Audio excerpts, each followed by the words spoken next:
Hello, and welcome to Fresh Blood, a podcast about killing it after 40, where we prove that new blood does not necessarily equal young blood. Here to discuss what it takes to have continued success through life, I'll be your host, Jolie Downs. With over 20 years of executive recruiting experience, I've learned how much we can grow and be inspired by other people's stories.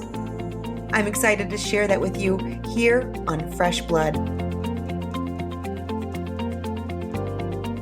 Today we are talking with Tosca Lee. She is the multi-award-winning New York Times and IndieBound and Amazon best-selling author of 11 novels. Her book series, A Line Between and A Single Light, were written as a pandemic. This is before our current global pandemic. And Tosca effectively predicted many of the situations that were happening globally. Her series is garnering strong positive acclaim, including being optioned and is in the development for television. Tosca has not only experienced endless awards and success in her writing over the past 13 years, but she also tasted success at the beginning of her career in the beauty pageant world, becoming Miss Nebraska and first runner-up to Miss United States.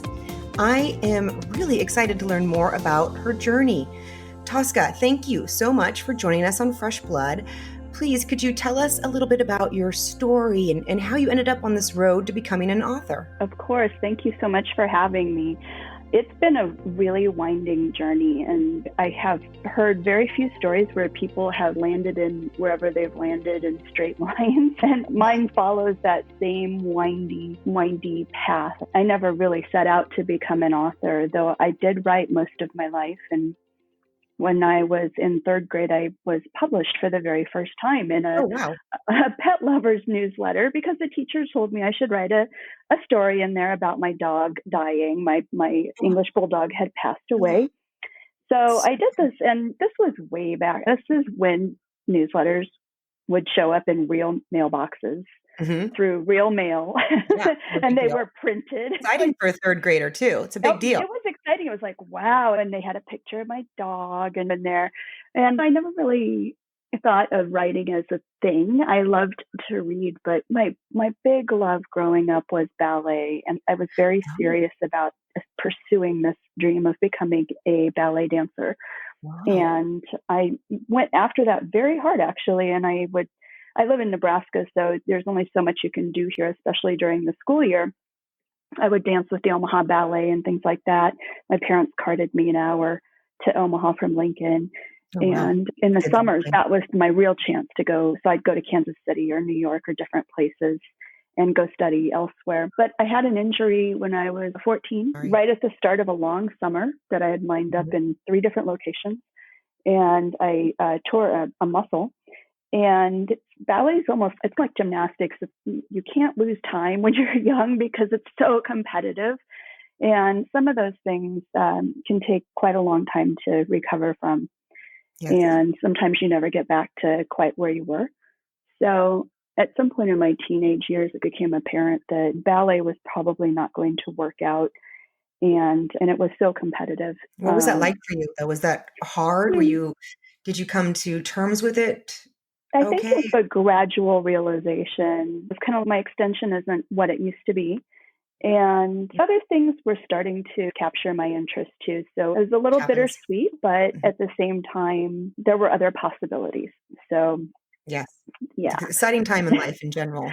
And when you're at that age too, and you've devoted so much of your life to this, you've given up a lot of things too, like your social life. And I was also a pianist. And so from a young age, I'd practiced an hour and a half every day. So I'd do 45 minutes before school and 45 after, and then I'd be off to go dance or drive to Omaha with my mom or whatever. Wow. So it had no life really. Yeah, so, you were dialed in with those talents. Those things really do take time. And I remember one time I felt so insulted. A friend of mine said, I took ballet and I could never dance like you. And I'm like, there's a difference between taking a class and devoting all your time, your thought, and your obsession to it. Anyway, I went off to college and I still continued to dance. And I do to this day still. do ballet because my body knows even at 51. So I went off to college, and I remember coming home for spring break. I'm probably the only person who goes to Nebraska for spring break. I came home, and I was in a car with my dad, and we were driving somewhere, and I was talking about one of my favorite books of all time, which is The Mists of Avalon by Marion Zimmer Bradley. And it's this giant tome of a book. And it was written in the, I think, late 70s or early 80s. But at a time when attention spans and reading habits were a little different. And so it's 800 and some pages. Mm-hmm. And it's a retelling of the women behind King Arthur's throne. And it's got fantasy elements and lots of history. And I loved it. And when I was talking with my dad that day, I just blurted out and I had said, great book is like a roller coaster. It's got twists and turns and all these things. And I blurted out that day, I think I'd like to try to write a book. And my dad, who has always supported my artistic dreams, ballet, piano, whatever it was, said, okay, I'm going to make you a deal. I was supposed to work as a bank teller that summer for the second summer in a row. And I was so bad at it. It's not even funny. But one of his friends owned the bank and got me this job. So anyway, it's not something to be worried about being bad at. Yeah, I was not bad. I was not good at it because numbers are just not my thing. And remembering faces, I'm terrible at faces, and you have to be good at those things to be good at that. But numbers So my dad said, I'll make you a deal. I'll pay you what you would have made this summer working at the bank if you will write your first novel and do it full time and treat it like a job. And I was like, that's a no-brainer. I was like, I'm on it. Good job, Dad. I want to give him pats on the back right now. I know. And at the time, I didn't really think much of it. I just thought, woo, I got out of that job easy. Now I look back and I'm like, what an incredible thing to say to somebody, not even knowing if they're going to apply themselves or take it real seriously. Or to give that belief, it's a gift. It was a gift. Well, it was a huge gift. And I don't know what inspired that. I should ask him sometime. My dad's in his 80s now, but I should talk to him about that sometime because I tell the story all the time. But so I did. I wrote my first novel that summer, and I had no clue what I was doing. And I didn't realize that part of a summer, because I went away to study for a month out of that summer too. My dad had signed me up to go to Oxford to study economics, more numbers that I'm not good at. But it did give me a chance to get a bunch of really cool books on Stonehenge, which I wanted to write about. So that summer, I wrote this epic Neolithic historical fantasy novel about the Stonehenge people, the Neolithic Stonehenge people. And I did it in a couple months because I didn't know any better that maybe you shouldn't be able to. That's great. And I did it. And the next summer I tried to get an agent and got soundly rejected. I had done everything wrong. Everything from my query letter to my synopsis, all of it wrong. But I found that rejection letter the other day, and it's so cringeworthy. It's funny because it starts off with, even after reading the 23-page synopsis, which you're not supposed to do, 1 or 2 pages. That's it. Oh, even really? Reading, 1 or 2 pages, top. Even after reading the 23-page synopsis, I'm still not sure what this book is about. Your characters are two-dimensional. Your plot lacks tension. And so I'm reading this and I'm like, huh. And then you get a little further down in this, poor reader who had to read this for Writer's House, because I went to one of the top agencies, of course, said, but however, it is reminiscent of Clan of the Cave Bear, which was one of my other favorite novels of all time. And so all I took away from that was, it's like Clan of the Cave Bear, and maybe I should keep doing this. Yes, I love that. Take what's positive, dump the rest. I was like, okay, I can learn to do these other things, I think. But yeah, I was hooked. That's fantastic. So you're telling me, so you've been writing since then. So your dad gave you this deal, if you will, deal dare. Yeah. You do In this. 1989, this was 1989. You've been writing since. Yeah. That's fantastic. Not publishing since. I didn't get my first novel published until I think 2007. How long was that? How many years? Seriously, you're asking me a math question. So 89, that's like 11. We'll just leave it alone. It was many years. 18 years in between. 18 years. But isn't that something? Okay. Now, and you continued to write through all those years, though. I did. I spent 9 years writing a different fantasy novel that I never quite finished, and I did some magazine stuff, and I did some other copy editing type things for a little money here and there. Oh, and out of college, my first job out of college was I wrote for Smart Computing magazine, which was published in Lincoln, Nebraska. Didn't know anything about computers, but they said you can write and we'll teach you the computer stuff. You can learn the computers. Yeah, so I did write, but didn't get published till 2007. And then the part of the winding road was in the 90s. Somebody said, why don't you run for Mrs. Nebraska? So it was actually the Mrs. pageant because I got married right out of college. Mm-hmm. And I said, I'd never heard of, no, I did. I had heard of that because I knew a lady who had been Mrs. Nebraska, but I had not grown up doing any of that pageant stuff. So you weren't a part of the world before. It was literally just a new thing. Oh, wow. That's a big deal. That's a really big deal. Big deal, though. The thing I look back and I think something I never would have considered possible for me because I had never grown up feeling like anything related to that was part of my identity. Growing up, I'm biracial. So growing up in the 70s, I never even felt particularly attractive a lot of the time. So for me to even consider doing something like that was really off the wall. But it's when somebody says, why don't you go do that? That something suddenly that has never been possible before suddenly seems, maybe this is a possibility. So having somebody say that was really I was like, I'll try it. So true. It's interesting because we all know, we know that's true, but when you put it that way and you can see how impactful making a statement like that is to someone and how it can send them on a different track or a new way. It really just open up their own mind to believing that it could be possible. Right. We all need to be sending the right messages to people. I think so because there's plenty of negativity already. People are surrounded by it and people generate so much negativity about themselves every single day. And so to have somebody say, I think you could do this, or why don't you consider that, or you'd be great at this. It can mean, I think it just opens a door sometimes. Yeah. And so that's what happened for me. It was like, well, maybe I'll go try that. And so that's how that happened.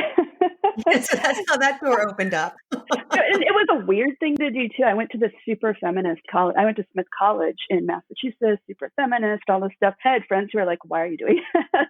Yeah. And I was like, and it turned out to be a really strange means to a good end because when you have this title of Mrs. Nebraska or whatever it is, you get invited to go speak at things like charity events, and you get invited to represent really worthy organizations like the American Cancer Society, or raise money for breast cancer research, or take part in these amazing cultural festivals all over, and stuff that I probably may not have taken part in. No, that's very cool. And those are great experiences to have. Yeah. And really great experiences personally to have that build up your character, but also really great experiences to have professionally as well, and exposure and meeting people. So it's really cool. Yeah, now, it was. I'm curious though, because I'm still like the whole 18 years. I love that you kept going. And so I want to know what kept you going and trying, because that's the key right there, is not giving up. So what was it for you that kept you from not giving up? And I didn't give up. I guess I've just always felt anything's possible. And I didn't try every single day. I would go months without writing, or I would during the time that I was doing all this pageant stuff, and I kept a really busy schedule with making appearances and things. That took up a lot of time. And so there was not really much writing happening during, different periods of that 18 years. And then towards the end of that 18 years, I ended up, I ended up getting divorced. And there's a lot of noise and distraction and things that were going on in between that were very draining. So you don't always have the time to keep trying. But it's something that I just kind of, in my mind, I identified myself as a writer. And I just kept plugging away at it. And I guess I just believed that, I like the idea of fishing, whether it's, and I'm saying this figuratively, though I do fishing too, but I like the idea of when you're trying to get a job, for instance, or whatever it is, of throwing your hooks out there and seeing what comes back. So writing was like that. And I think you have to enjoy that process to pursue this career, just because there are so many no's and there's so much rejection in it, just so many things. Oh, I agree. And I think what you said is really a key to it, that you said in my mind, I was always a writer. And Mm, I think that's very powerful because what starts in our mind is what we create in our world. And it absolutely. starts and ends there. Now, were you doing other things in between before finally being published as a writer, doing the circuit, the beauty circuit? Were you Mhm. doing other things as well? I had written for the magazine, and I ended up then, while I was married, I ended up quitting that job. My husband was so successful that it didn't make a lot of sense for me to be putting so much time in to make as little as I was. So it was kind of like, meh. So that's when I started freelancing and doing some articles and things. But I also did volunteer work. So I would volunteer around here, and I became active with that even more so after being Mrs. Nebraska, because by then you have ties to these different organizations Yeah, and things like that. So I was that's doing some volunteer things, and then in between I was still trying to, great. yeah. Well, what would Oh, you and say? I took a job at Gallup too. I during Oh, the around Gallup the poll? yeah, the Gallup organization that's best known for the Gallup poll. So I became a management consultant, and that was around, I don't know, 2003. I think I took that job. And that was one of those, if I needed to get a job and support myself, because I wasn't sure Hmm. the direction my marriage was going, could I do it? And they ended up recruiting me and saying, why don't you just come work for us? And technically I was part-time, but it's very easy to get it sucked into that job and put more Yeah, than part-time into it. So for about 8 years, I traveled the world, and I taught and I spoke and I coached for them. wonderful. That Yeah, sounds like an yeah. amazing opportunity. And it's weird And because the pageant thing is when I started doing some kind of motivational type speaking, but that helped me to speak and teach well in at Gallup, and I learned how to speak and teach better through Gallup. mhm, And it served me super well as an author, because now I speak and teach about writing. that's great. And Yeah. did you leave Gallup because your writing career was taking off? I did, and it was, I had been offered a contract to write a series of books with another author, and it was one of those situations where you've either got to leap and go and do it now, and I had to leave the job because there's no way I could put out these books and this volume of work while doing my job, Hmm. or I would have to pass on that and say, no, I'm going to stick with my corporate job. And the corporate job, I loved it, and I loved the company, and I loved all the perks of being able to travel and see the world. But my dream was not that. So, Hmm. You had to go yeah, after your dream. Absolutely. yeah. But it So, was scary. It's scary to yeah. give up health insurance. Oh, isn't it? Oh, making any kind of big change is a bit taking that leap of faith. It really is a Yeah, leap of faith. It it, is. it is. It was scary. I mean, thank goodness I had living parents, and people I knew would not let me starve if, if I Yeah. failed utterly. Yes. Very Hmm. lucky for the people who support us, most definitely. Hmm. So, through all of this, what would you say has been one or two of your greatest successes in life, and what have you learned from it? I feel like it's easy to look back and say I won this award or I hit this bestseller list, but I think one of the greatest successes for me is just to be able to become a published novelist. I was really excited when I was signed by Simon and Schuster, Yeah. but just to be able to continue to do this, and that's Which, something I'm really happy for every day, because I get to do this, and I also get to help support my family doing mhm. it. So I think that's just a series of small successes that kind of allow you to basically do what you love to do.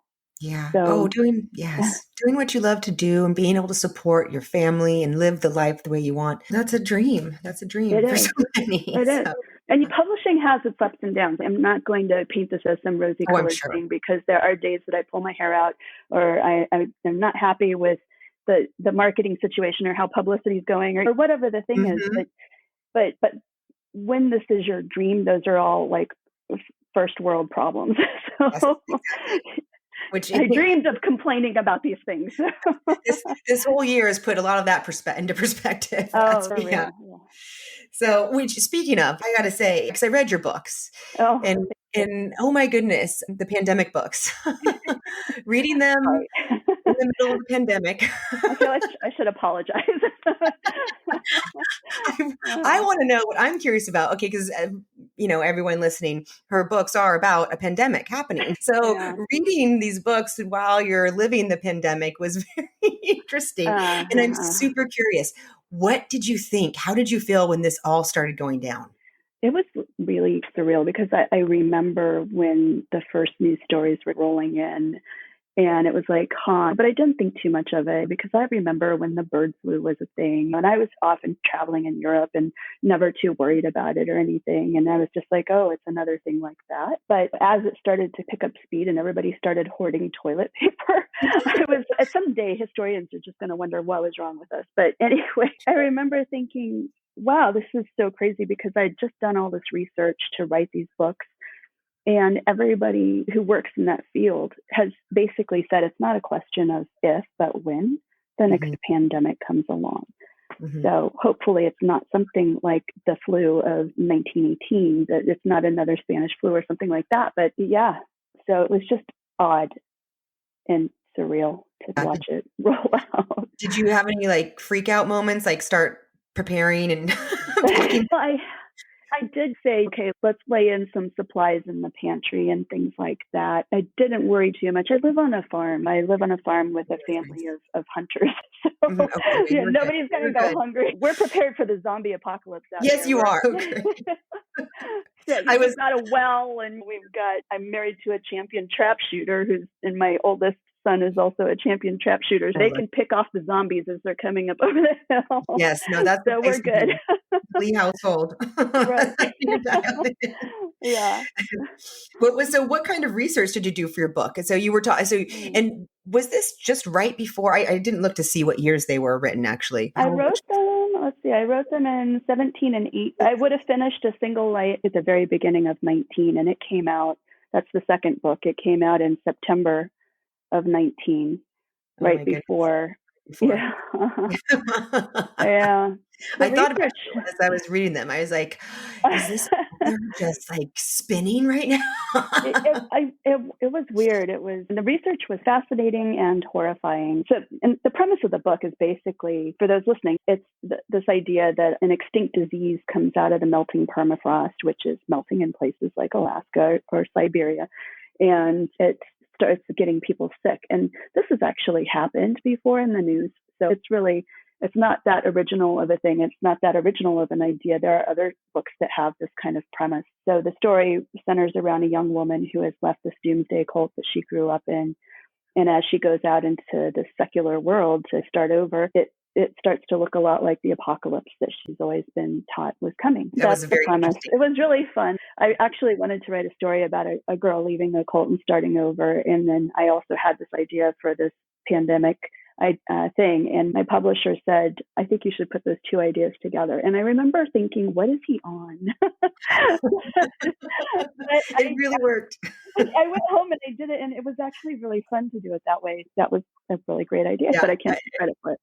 It worked well. And so what was that like, finding out that this was being considered for television? Yeah, that was really cool. So I'd been working with Radar Pictures, who they most recently have done the Jumanji remakes and some things like that. Yeah, fun movies. And they were working on another duology of mine, The Progeny and Firstborn. And so I told them about these books, and they were like, yeah, let's take a look. And they picked it up, and we got a really great writer. Though the pandemic shut down Hollywood for a while, and right now nobody really wants to talk about doing a pandemic TV series right now. So it's like too soon. Yeah. So it's on hold right now. So. Yeah, it'll be even bigger when it comes. Well, so let me ask you the flip side of the triumphs question. What about your greatest challenges or obstacles or times you failed, and how you overcame and what you learned from it? I failed a lot in the publishing world. I've failed since the get-go with my first book query, and I've been rejected so many times, a lot. And it never gets easier. In my personal life, I would say going through the divorce was just the whole circumstances of it and the way that it played out. I never imagined that for myself, and going through it and having days that you just feel so emotionally wrung out and tired, and you're trying to work and do all this stuff too. It affects everything. It affects everything, and sometimes you just don't know how strong you are until you are in situations where you're just not sure how you're going to get through it, and then you get through it. Well, how did you get through it? What helped get you through it? Because let's be honest, a lot of people are going through that right now or might be soon. What helped you get through that difficult time? That's hard it's hard to say because I think it's a perfect storm of lots of things that help people get through things. I think friends. I think when things get ugly enough, then you're ready for change and you're ready to move through it, to get through it, just because I envisioned a better day for myself. And I wanted to get to that. So I wanted to get to the other side of that. My faith, I have a faith that has been tested and has evolved through the years, and just having faith that it would be okay eventually. There's no other really big thing. It is right. It's a perfect storm of things that will support you. It's not usually, it's not one big thing. It's many things that come together. And many people too. Many people and many circumstances. Yeah.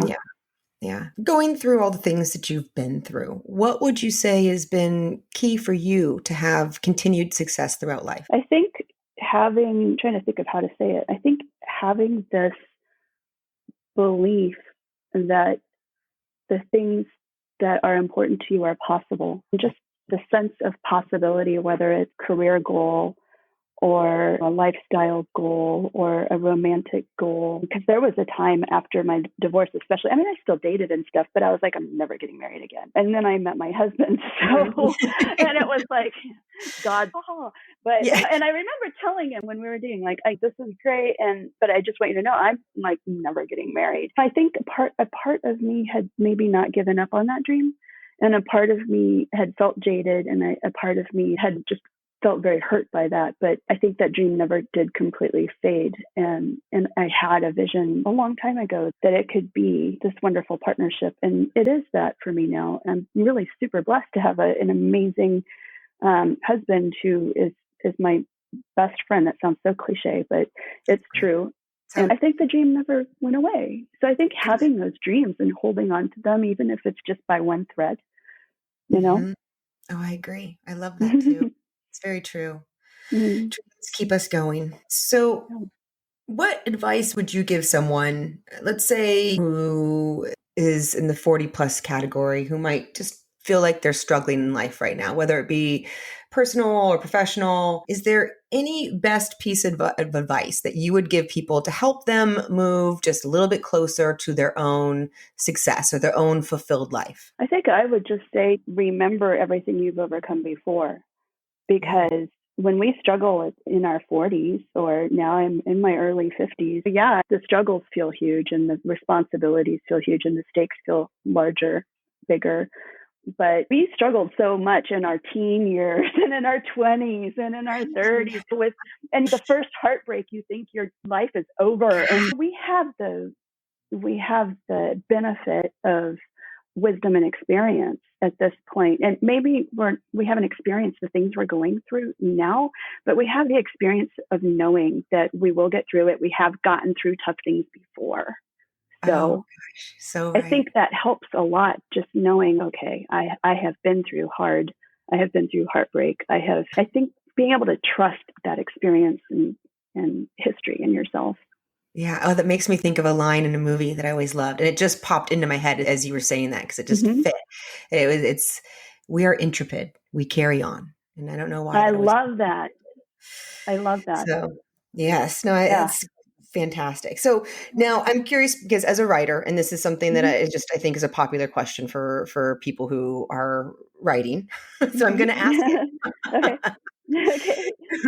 When you're in times of struggle, what motivates you to keep going? I rely a lot on my husband and on the people around me, but especially with the pandemic and living out in the country, it's largely my husband. I rely a lot on his advice and his insight. One thing he says to me a lot is about having fun. And I think that when you're adulting or whatever, it's so I love easy this word adulting, because it's the truth. Well, it may be serious and there may be money on the line and it may be a career, but you know what? I mean, somewhere along the line, we forgot how to just play and have fun. And I think when you're playing and having fun, you're probably on a pretty good path because you're doing what you love. And I think it's important to look for the fun. Okay, what was the question again?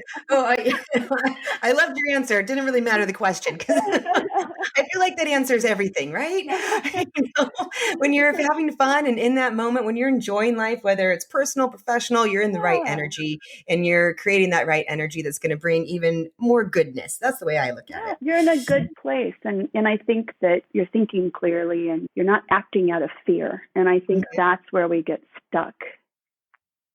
Yeah. And you know what? I asked you what motivates you in times of struggle. And actually that's a perfect answer because in times of struggle, we do get stuck because of fear and for those negative emotions. And what moves us out of that stuckness, the positive, the good, those emotions that override. So that's a great answer. I remember now why I was saying that, because it's like when I get stuck when I'm writing and I have those days where I'm like, I'm not up to this. I've written myself into a corner. I don't know how to, whatever. Those are the days that my husband says to me, have fun. Yeah. You could go do a different job. And I'm like, what? No, I'm not going to go do a different job. I don't have to do that. Just a moment of fun. So, yeah, that's what he says, though. Have fun. So it's like, okay. I think that's really good advice.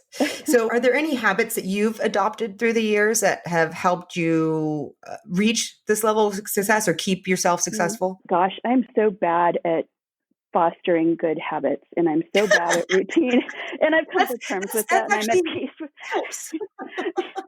Well, you don't have to have all the great habits. I know writers who are like, I get up at 5 and I'm in my desk chair by 6:30, and by noon I've written 10 pages, and I'm like, screw you, because I'm just by noon I'm contemplating getting into my chair because I've moped around all morning, and I've just come to peace with the fact that's not my forte. One thing I do, and this is just me, I love to watch, read, and absorb the stories of people who are doing what they love to do. And I think that's why this drives my family crazy, but I love shows like American Idol, The Voice. I love to see people pursuing things that they love and that they're good at. But I think the habits that form success for people are so individual, and because everybody's so different, everybody operates, in such different ways, and everybody's got such different talents and dominant modes of behavior, that the biggest habit is knowing yourself and knowing how you work and think best and what works best for you. Yeah. No, that's a very true and a good reminder. I loved the answer personally, because there are certain habits that people adopt to make them succsuccessful. However, you don't have to have them to be successful. So it's a good reminder. These things help us get every year there. I'm like, okay, this is the year I'm gonna buckle down, and it always goes out the window. And I'm not a very disciplined person. I don't think I ever will be, but I'm a very obsessive person, and so that's how the stories get done. That's how I meet my deadlines. Yeah, we all have our way. We all have our own thing of which we'll say, this is just a question I personally, because I'm curious about the answer in people. So it has nothing to do with anything else, but I'm curious what you're going to say. What are you sure of in life? Oh, I'm sure that God is good. I'm sure of that.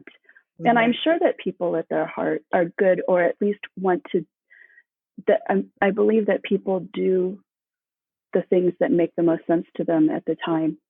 And that goes for ourselves too. So that's why I don't think it's productive to look back and ever kick ourselves and say, I was so stupid. Why did I do that?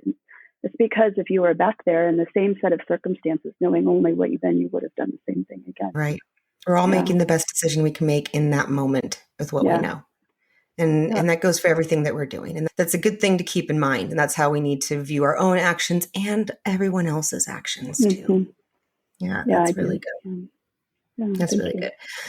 This has been great. I thank you so much for spending time with us. Before we go, though, is there anything that we didn't bring up that you're working on or you have going on that would be great for us to hear about? One thing that I forgot to mention when you asked me about things I'd struggled with, and I think it's just not top of mind right now because it's not something that I'm dealing with right now, is that I have had obsessive compulsive disorder most of my life. It first showed up when I was 14.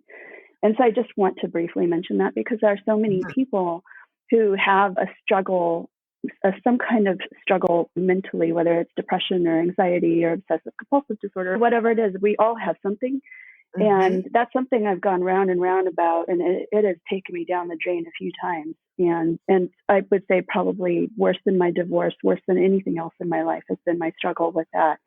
And I just want to, therapy and sometimes medication and supportive people around me who understand what's happening and who can know me well enough to help point it out too. But also that same wisdom and experience thing, because at this age now I can say, okay, I know what's happening. I'm on to myself.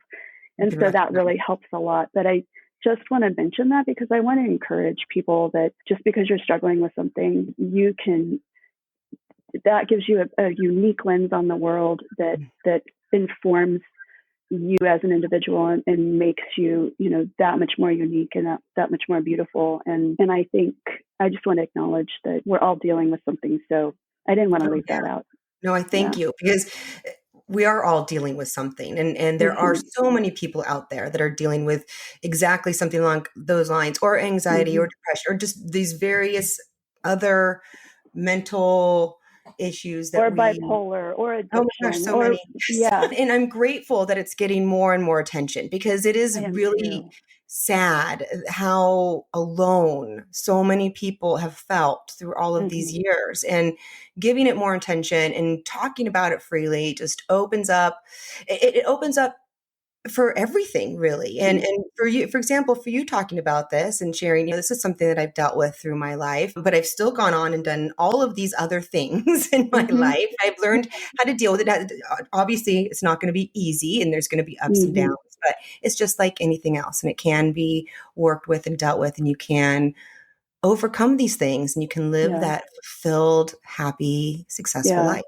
I think that's important, because even on the days when you can't get out of bed, and I've had those days where you don't do anything for a week or whatever it is, you can still achieve beautiful things and be a beautiful presence in the lives of other people.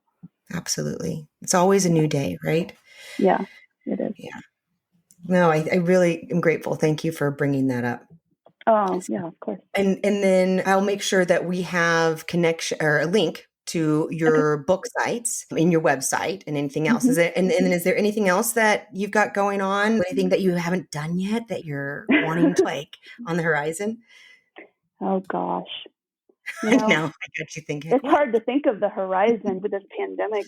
I am writing a new book right now, and I just finished writing a short story that'll come out this fall. But no, I think for me, I'm excited to tell more stories, and I'm excited to travel again. I want to leave town so bad. I have been having fantasies. Yeah. Where are you based? I'm in Santa Cruz in California. You're somewhere beautiful. Come on. At least the weather's pretty decent most of the time. Lucky. Yeah. Going through the pandemic, I thought about all of my friends and all the people in super cold places this winter. Yeah. No, I felt fortunate that I could go outside and be able to stay out there. When you're stuck at home, you're stuck at home either way. Yeah. So wherever you are, whether it's nice weather or not, you still feel stuck. Yeah, we've all been having that feeling. Oh, gosh. But this has been great, Tosca. Thank you so much for joining us. It's been a wonderful talk. Oh, thank you so much. I appreciate you having me. There is so much to learn from Tosca's story. Take the beginning of her writing experience. She tells her dad that she wants to be a writer. And what does he do? Well, first I'm going to tell you what he doesn't do. He does not question if that's a good idea. He does not wonder out loud if she has the skills to do so. He doesn't tell her it's going to be a hard road. Maybe she should think about something more practical. No. He tells her, great. Why don't you make that your job this summer, and I'll pay you what you would have made working at the bank. What a gift. Giving Tosca the money and time for her to work on her first novel, to develop the beginnings of her craft, was an incredibly generous gift. But even more than that, the blind faith of believing she could do it. That belief can carry a person farther than they ever dreamed possible. Even take, for example, her Miss Nebraska experience. She would not have even entered that contest had someone not brought it up and told her she would make a great contestant. How many times have you had that experience in your life? Someone mentioning something you might not have had thought about, but it opens up a brand new door in life. Our words have power. Imagine the impact that you have on other people's lives by just giving them that gift of belief. Being able to set aside those preconceived notions of how the world works, or just simply suspending your disbelief and handing over pure belief. Giving that spark the needed air to flame. Try to look at your relationships and find the ways that you can give that gift of belief to other people. Find the ways you can compliment them. Find ways to admire their strengths. Find ways to support their passions. Find ways to suggest things that you think that they would excel at. There are so many ways to leave seeds of belief that will eventually bloom and grow in the very best of ways. There are enough negative messages being thrown externally and internally in people's lives. Let's all be more proactive about bringing the right positive messages to the people around us. When Tosca writes a book and she feels ready to submit this book for consideration, she admits that she did everything wrong the first time. And she not only got a lot of rejection letters, but she got scathing rejection letters. Now, I love Tosca's attitude and mindset here. There is so much to learn from her. Did she allow these rejection letters to deter her from her goal? No. Did she read these scathing rejection letters and think, I guess I'm just not good enough? No. She learned from her mistakes. She took the glimmer of good that could be found in those letters, and she held on to that glimmer of good, picked herself up, and kept on moving forward with her goal. This is what successful people do. Even when things go wrong, you learn from the negative, and then you let it go, while holding on to the positive while you move forward. Now, it took Tosca 18 years to become a published author, and she kept moving forward and didn't give up because she identified herself in her mind as a writer. That is who she is. This is really important. The universe does not give you what you want. It gives you who you are. It's the law of resonance. The world will bend and shift to who we are. You first have to be, and then the world will help you become. How you do this is by shifting your identity, just like Tosca did. She said to herself, I am a writer. And so that is what she did. She wrote, and that is what she became. You can do the same thing. Tell yourself who you are, who you want to be. And when you shift your identity, the world will shift with you. What are the identities that you want to encompass in your own life? Remember, what starts in the mind is what we create in our world. Tosca is now living that successful dream life, supporting her family while doing something she absolutely loves. I appreciate so much that Tosca opened up about her divorce and her OCD. Both things that many people have experienced or are experiencing. And, I love how she put it when she was talking about these struggles. Sometimes you don't know how strong you are until you are in a situation that you just don't know how you're going to get through, but then you do. When you get through that tough experience and you're left standing, you realize your true strength.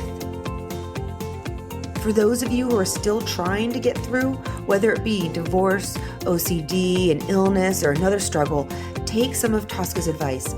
Call on friends, ask for help, open yourself up to change, visualize better days. Have faith that it will all eventually be okay, and keep your sense of possibility. We all have struggles, and we need to open up more and share in what we're going through. We are not alone in what we're dealing with. Struggles are not a barrier to a successful, fulfilled life. Your struggles give you that unique view on the world. Your experiences make you that much more beautiful, that much more complex. They are what shapes you and makes you that unrepeatable person that you are. Even if there are days that you cannot get out of bed, you can still achieve beautiful things and be a beautiful presence in the lives of other people. There is always a new day. So if you find yourself struggling, do as Tosca suggested. Remember everything you have overcome before. You have struggled before. You have had difficult times in your teens, hardships in your 20s, missteps in your 30s. You've made it through every single difficult time before, and now you have the benefit of more wisdom and experience. You have literally made it through 100% of your worst days to date. You can do hard. We are intrepid. We carry on. Another great piece of advice from Tosca came from something her husband tells her when she's feeling stuck. Go out and have some fun. Let's face it, we need more fun. Adulting is not always a lot of fun. And when you're fully wrapped in your adulting mode, you can really forget how to play and have that fun. Fun and play are imperative to a successful life. When you are having fun, you are on a good path. You are embodying that right kind of energy that will ultimately bring in more goodness to your life. When you're in that good place, you are not acting out of fear, which is how we get stuck. Fear is that beast that during difficult times, in particular, rears its ugly head, consuming us and causing us to get stuck in those negative emotions. You can override those negative emotions even during times of great struggle. You can bring those good emotions to the surface with play and fun. Do your best to consciously try and infuse those dark times with as much light as possible. I also love that Tosca didn't have any major habits that she has adopted. This proves that while certain good habits are a predictor to success, they are not a requirement. And that's what we're doing here with Fresh Blood. We're taking a study of these stories and finding those common threads comprising those big bucket items that help lead to success, and then finding all those other little bucket items that also help in a variety of ways. We find the suggestions that work for us, that help us in our journey at that time. We are all on a personal quest, and we must find the habits and suggestions that speak to who we are and who we want to be. Finally, I want to leave you with a last thought from Tosca. I asked her what she was sure of in life, and I loved this answer. She said she is sure that God is good. She is sure that people at their heart are good. This makes me reflect on Albert Einstein's quote, "The most important decision we make is whether we believe we live in a friendly or hostile universe." This is the question that everyone must ask themselves. Inherently, this can never be formally proven, and when there is no proof, you are left with belief. What is important is what you believe, for what you believe will be the creation of your own universe. If you believe the world is an inherently good place, then you will see the good around you and you will feel as if you are living your life in a friendly universe. If you believe the world is not a good place, then you will only choose to notice the negative and you will feel as if you are living within a hostile universe. Now, when you contemplate this question again, I want to remind you that belief is a choice. You get to decide if you live in a friendly or unfriendly world. Where do you want to live? What would you rather believe? As Einstein also said, there are only two ways to live your life. One is as though nothing is a miracle.